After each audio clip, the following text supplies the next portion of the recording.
E vamos acompanhar agora a entrevista coletiva completa do técnico do Flamengo, Leonardo Jardim. E olha só o que o Jardim ele falou nessa entrevista coletiva após essa vitória do Flamengo. Pedrão marcando 2 vezes, né? A lei do ex funcionando para valer. O time que foi para cima no começo do jogo, um time que buscou o resultado desde o início, buscando a vitória. E o Leonardo Jardim, ele desabafou na entrevista coletiva. Olha só o que Leonardo Jardim ele falou nessa entrevista coletiva. Acompanha aí. Queria te perguntar um pouco sobre a estratégia adotada para esse jogo. Na minha visão, 2 estratégias um pouco diferentes no primeiro e no segundo tempo. Claro, o Flamengo abriu o placar logo cedo, criou bastante no primeiro tempo e também no início do segundo, mas a gente viu o Flamengo adotando uma postura bem mais reativa no segundo tempo, principalmente com a vantagem no placar. Continuou criando, mas depois, a partir mais ou menos na metade do segundo tempo, o Flamengo sofreu um pouco dessa forma. Queria te perguntar, primeiro, essa mudança um pouco de estratégia depois do intervalo, e segundo, por que o Flamengo começou a sofrer, se foram substituições, talvez não deram tanto certo, foi o cansaço, e, enfim, se você também concorda com isso. Obrigado. Bem, boa noite a todos. Em relação à questão, vou dividir aqui em 2 ou 3 itens. Primeiro, eu acho que existia um momento que foi um momento, primeira parte, e até a bola na trave, e depois, de uma forma fortuita, apareceu o gol do Fluminense. Porque naquele momento estávamos mais próximos de fazer o terceiro do que, eventualmente, eles fazerem o gol. Não foi a primeira parte e a segunda, foi até esse momento. Depois, com certeza, depois das situações que nós falhamos, depois da pressão que nós exercemos durante 75 minutos, sofrendo um gol, um pedacinho de geringonça, bate de um lado e que trai o nosso guarda-redes, pronto, a equipa ficou um pedacinho mais amarrada, não consegui já pressionar tão, e o adversário fez o seu papel, que era, pensava que estava um dia de sorte, ia tentar empatar o jogo, e a gente tentou defender.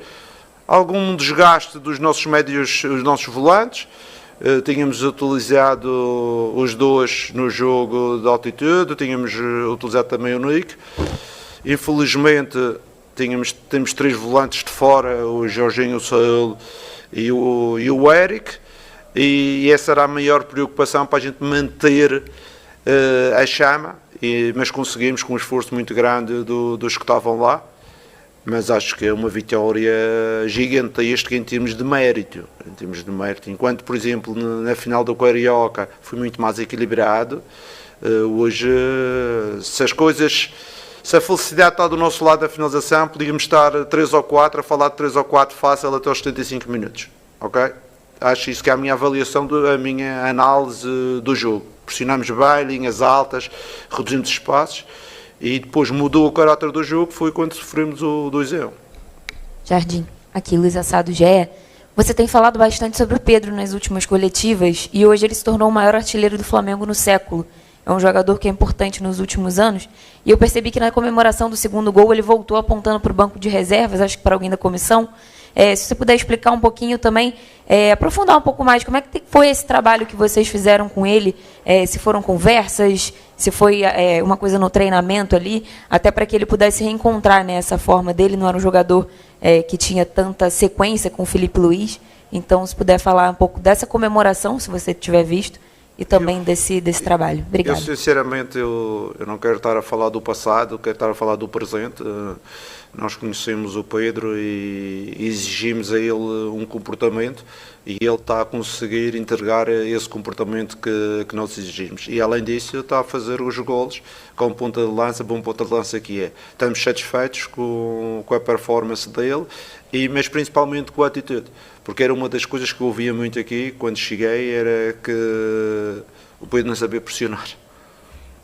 Eu acho que o Pedro está a demonstrar que é um jogador completo na ação defensiva, na ação ofensiva, na construção, no apoio, na finalização também, e com certeza que é um jogador importante para nós quando quisermos jogar desta forma. Quando quisermos jogar mais transição, temos o Wallace Young, temos o Pedro, o BH, como já foi no jogo passado na altitude, e acho que vamos ter as opções, se eles estiverem todos em condições, temos opções consoante as nossas necessidades. Jardim, Vitor Nicolau, da Flamengo TV, parabéns pela vitória. Eu queria explorar um pouco mais o teu plano de jogo, né? Eu imagino que tenha sido um pouco mais complexo fazer um plano de jogo contra uma equipe que o Flamengo já enfrentou outras 2 vezes no ano, e que é um time forte em transição, mas que passou a ser um time forte também em construção. E aí você traz o Gonçalo Plata para o time titular, junto com o Samuel Lino, e consegue ter o melhor primeiro tempo da equipe no ano, né? Então eu queria ouvir um pouco de você sobre as intenções dessa vitória aí, desse primeiro tempo especialmente. Bem, as nossas intenções é melhorar dia a dia os nossos comportamentos. Sabíamos das dificuldades que o Fluminense coloca sempre nestes clássicos em relação ao Flamengo, e fiz uma análise dos últimos 10 jogos e verifiquei que somente em 2 o Flamengo tinha conseguido fazer um gol na primeira parte, e trabalhamos em cima disso. Eu disse aos jogadores que temos que jogar a pressionar e temos que fazer um gol na primeira parte.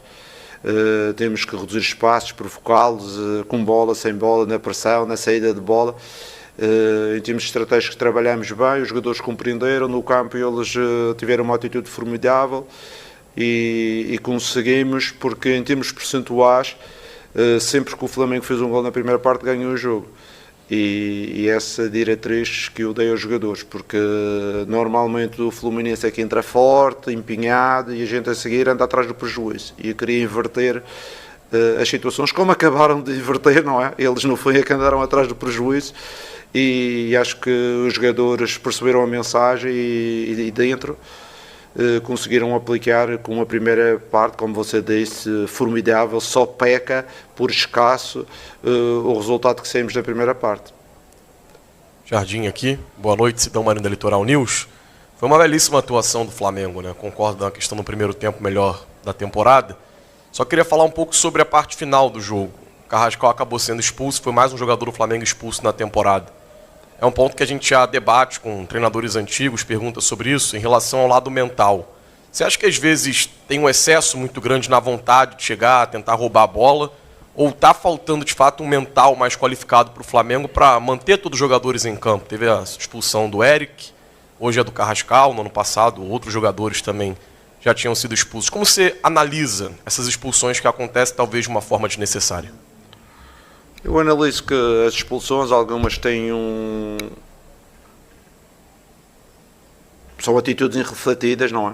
Atitudes irrefletidas, como foi a situação do Carrascal. Acho que ele não tem necessidade de abordar aquele lance daquela forma, mas foi a ânsia de querer ganhar a bola, porque ele quase nem toca nele. Ele faz uma tesoura, mas se não desse vermelho, desse amarelo também. O Martinelli fez uma falta que andou mais ou menos parecida àquela, não é? E só levou amarelo. Mas pronto, o árbitro é soberano nestas situações, mas com certeza que é muito importante o controle emocional. E quando a gente pede um pedacinho mais de pegada, mais de agressividade, com certeza que as emoções vão tão mais à flor da pele. E mais ainda temos que controlar esse tipo de emoções. Mas eu prefiro controlar as emoções e eles terem mais pegada do que a gente estar apáticos e sem emoções e sem esta pegada. Jardim aqui, boa noite. É uma semana muito complicada para o Flamengo, depois de ter ido jogar na altitude de Cusco, também a questão do atraso para a chegada aqui. Queria que você falasse o quão importante foi esse dia a mais da mudança do jogo para o desempenho do seu time. A gente viu que o Flamengo no primeiro tempo entrou ligado no jogo, tanto que numa roubada de bola, numa saída ali, o Pedro conseguiu marcar o primeiro gol. O quão esse dia a mais que a sua equipe teve de descanso e de treino ajudou você no plano de jogo e a montar a equipe para essa partida? Obrigado. Eu acho que o dia a mais a questão não deveria ser essa, devia ser o dia a mais para o Fluminense e para o Flamengo, o que é que proporcionaram? Proporcionaram as equipas ter um pedacinho mais tempo para se organizar, proporcionaram também os jogadores estarem mais descansados, porque quer o Fluminense, quer o Flamengo jogaram em 7 dias 3 jogos, e em relação ao espetáculo e à saúde dos jogadores físicos, eu também acho que é importante preservar um espetáculo, com os jogadores mais frescos vai ter um melhor espetáculo, com a saúde física dos jogadores, eles mais frescos também vão ter menos riscos de lesão, e tudo isso eu acho que são aspectos extremamente positivos que acabou por acontecer. O resultado é outra situação, eu podia estar aqui ter perdido o jogo, mas estava a falar a mesma situação, o porquê. Acho que beneficiou as duas equipas, foi por isso que o Fluminense aceitou, porque se você reparar, nós mudamos, sem falar com o goleiro, nós mudamos 6 jogadores do jogo de altitude, ok? Quer dizer que se nós tínhamos só 4 jogadores carregados, o Fluminense tinha um jogo a mais, mas jogou com a mesma equipa, por isso a vantagem e a desvantagem é muito linear. É por isso que eles aceitaram, e com certeza que o treinador também aceitou, porque tinha jogado com todos e aproveitava mais um dia de recuperação para todos os seus jogadores. Nós, como não sabíamos se o Fluminense ia aceitar, nós fizemos uma rotatividade nos jogadores e só 4 jogadores aqui iam começar daquele que foi utilizado, daquele 11 que foi utilizado no Peru. Penso eu que foi o Everton, Paquetá, Léo e Plata. E vocês podem me corrigir se vocês conhecem melhor do que eu, mas acho que foi estes 4, mais o goleiro. Jardim, boa noite. Pablo Rua, do Voz do Ninho.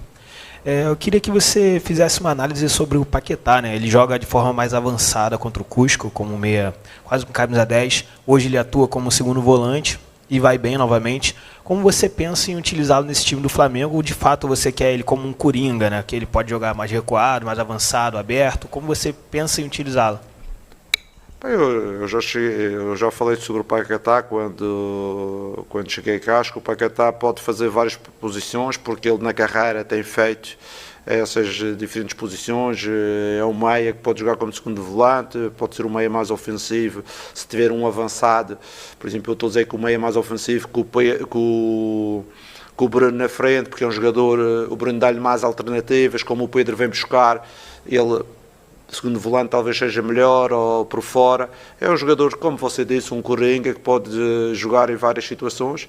E com certeza que é um jogador de qualidade que acrescenta, ele tem evoluído aos poucos e que vai nos ajudar nas diferentes soluções que ele pode nos dar à equipa. Jardim, Roque, coluna do Fla.